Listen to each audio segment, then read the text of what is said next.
Eto na, Javet Aguilar. Look at the sky. Oh, posterizing Kevin Durant! You know, he should look for that picture. Ilang dekada na nating pangarap, pero bakit hanggang ngayon, walang pa ring homegrown na Filipino player ang nakatuntong sa pinakamalaking entablado ng basketball, ang NBA? Sa kabila ng ating walang kapantay na pagmamahal sa laro at bilyon-bilyong tagahanga sa buong mundo, may dalawang malalim na dahilan kung bakit tila mailap ang pangarap na ito para sa mga tunay na produkto ng ating lokal na sistema. For youngsters sometimes playing that role. Oh! Soto with the baseline drive. Matagal ng pinagtatalunan, ito ba ay sa kakulangan sa physical na abilidad o sa sistema ng pag-develop ng ating mga atleta na hindi pa tugma sa pandaigdigang pamantayan? Hindi ito simpleng usapin ng talento, kundi isang komplikadong palaisipan na sumasalamin sa kasaysayan at kasalukuyan ng Philippine basketball. Ngunit may isang pangalan na patuloy na bumabasag sa mga tradisyonal na harang na ito, si Kai Sotto. Ang 7'3" na binata na sa kabila ng patuloy na paggaling mula sa ACL injury ay buong determinasyong ipinagpatuloy ang kanyang misyon sa Amerika. Higit pa sa kanyang pambihirang tangkad, si Kai ay nagtataglay ng kakaibang kombinasyon ng skills at exposure na walang katulad sa kasaysayan ng ating bansa. Siya ba ang magiging susi upang tuluyang buksan ang pintuan ng NBA para sa isang tunay na Pinoy? Bakit siya? At paano niya babaguhin ang naratibo ng Pinoy hoops sa buong mundo? Tuklasin natin ang mga rason sa likod ng matinding pagsubok na ito at kung paano si Kai Sotto ang inaasahang bubuwag sa pader na bumabalot sa pangarap ng bawat Filipino player. Ang balitang gumulantang sa lahat. Sa loob ng maraming dekada, isa sa pinakamabigat na tanong na bumabalot sa pangarap ng mga Filipino basketball player na makarating sa NBA ay ang usapin ng pisikal na abilidad at kakulangan sa world-class na sistema ng pag-develop. Habang ang ating bansa ay mayroong hindi matatawarang puso at diskart sa laro, madalas nating kinakaharap ang isang matinding realidad.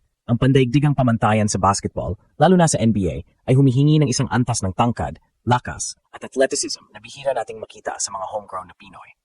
Hindi lingid sa kaalaman ng lahat ng NBA ay isang liga ng mga higante, ng mga manlalarong may pambihirang bilis, talon at kapangyarihan.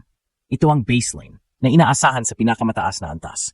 Ang mga Filipino sa pangkalahatan ay hindi natural na pinagkalooban ng mga katangiang ito. Ang average na taas sa bansa ay hindi pumapabor sa kompetisyon laban sa mga kalalakihang may taas na 6'8", pataas na nagtatakbuhan, lumulundag at bumibigat ng higit sa 200 pounds na may pambihirang koordinasyon. Bukod pa rito, ang athleticism sa NBA ay hindi lang basta pagiging mabilis o malakas. Ito ay tungkol sa explosiveness, vertical leap, lateral quickness, at kakayahang makipagsabayan sa pisikal na banggaan sa loob ng 48 minuto. Maraming beses, ang ating mga manlalaro ay nakikitaan ng diskart at talino sa laro. Ngunit pagdating sa raw athleticism na kayang tumapat sa mga NBA prospect, doon tayo madalas nagkukulang. Ito ang unang pader, isang genetic at developmental gap na tila mahirap punan, gaano man kalaki ang puso o kagalingan sa pagbaril. Higit pa sa natural na pisikalidad, ang ating lokal na sistema ng pag-develop ng atleta ay mayroon ding sariling mga limitasyon. Habang kinikilala ang passion at pagkakaisa sa mga liga gaya ng PBA at collegiate circuits, mayroong malaking pagkakaiba sa uri ng training, pasilidad at kompetisyon na kinakaharap ng mga kabataang Pinoy kumpara sa mga bansang may matatag na NBA pipeline tulad ng Amerika o ilang European powerhouse. Ang kalidad ng strength and conditioning, ang exposure sa iba't ibang estilo ng basketball sa murang edad, at ang consistent na pagkikipagsabayan sa mga manlalarong may NBA potential ay mga salik na kulang sa ating bansa. Ang tradisyonal na Pinoy style ng basketball, habang mahusay sa pagiging crafty at resourceful, ay madalas na hindi nakatuon sa development ng mga all-around physical attributes na hinihingi ng NBA. Ito ang dalawang magkaugnay na dahilan kung bakit, sa kabila ng ating pagiging basketball crazy nation, nananatiling mailap ang pangarap na magkaroon ng homegrown Pinoy sa NBA. Ang balitang gumulantang sa lahat. Kung ang pisikalidad ang isang hadlang, ang ikalawang critical na dahilan kung bakit wala pa ring homegrown Pinoy ang nakakatuntong sa NBA ay ang kawalan ng isang direkta at consistent na daan o ang tinatawag na pipeline mula sa local na sistema ng basketball patungo sa pinakataas na liga sa mundo. Ang karaniwang ruta ng isang aspiring NBA player ay sa pamamagitan ng NCAA Division I sa Amerika o di kaya ay sa pamamagitan ng elite European professional leagues at academies na may direktang koneksyon sa NBA scouts at development programs.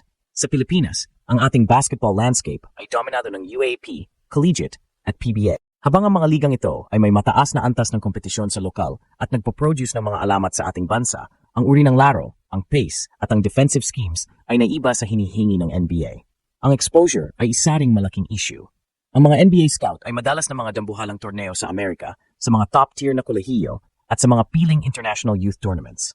Ang mga players sa Pilipinas, bagamat sumasali sa mga international competition gaya ng FIBA Asia o World Cup, ay hindi nakakuha ng parehong taon-taong consistent pagmamasid na nakukuha ng mga prospect sa ibang bansa. Bukod pa rito, ang transition mula sa PBA style o collegiate style patungo sa NBA ay hindi basta-basta.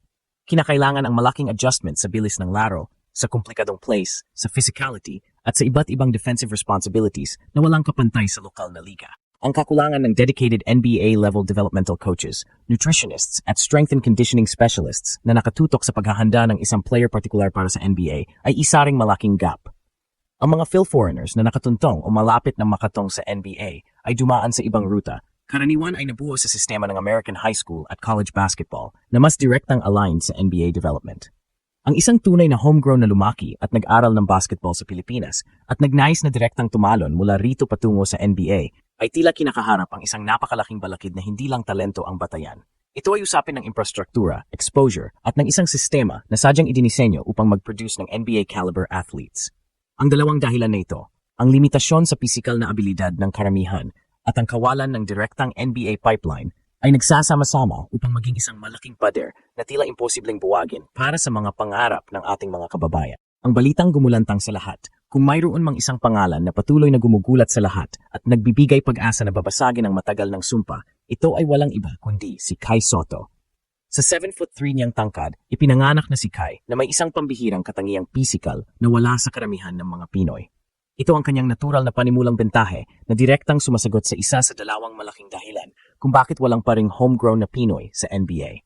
Ang usapin ng laki at haba. Hindi lamang siya basta matangkad, nagtataglay din siya ng soft touch sa open set, decent passing vision para sa kanyang laki at ang kakayahang makipagsabayan sa mga big man sa mas mataas na antas. Ang mga attributes na ito ay bihirang makita sa isang manlalaro mula sa ating bansa. Ngunit hindi lang ang kanyang tangkad ang nagpapatangi kay Kai. Ang kanyang desisyon na lumabas ng bansa sa murang edad at subukan ang sistema ng Amerika at Australia na may mas direktang koneksyon sa NBA ang nagbigay sa kanya ng natatanging kalamangan. Sumabak siya sa G League Ignite, naglaro sa NBL sa Australia at sa B-League sa Japan, mga ligang kilala sa kanilang development at nagbibigay ng mataas na antas ng kompetisyon na malapit sa NBA experience.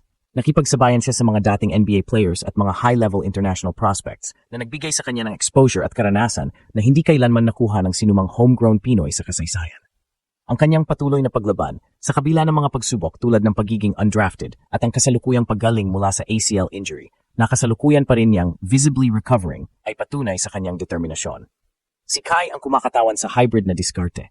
Siya ay homegrown sa kanyang puso at pagkabuhay Pinoy, ngunit ang kanyang pag-unlad at paghahanda ay dumaan sa pandaigdigang sistema na tumutugma sa pamantayan ng NBA.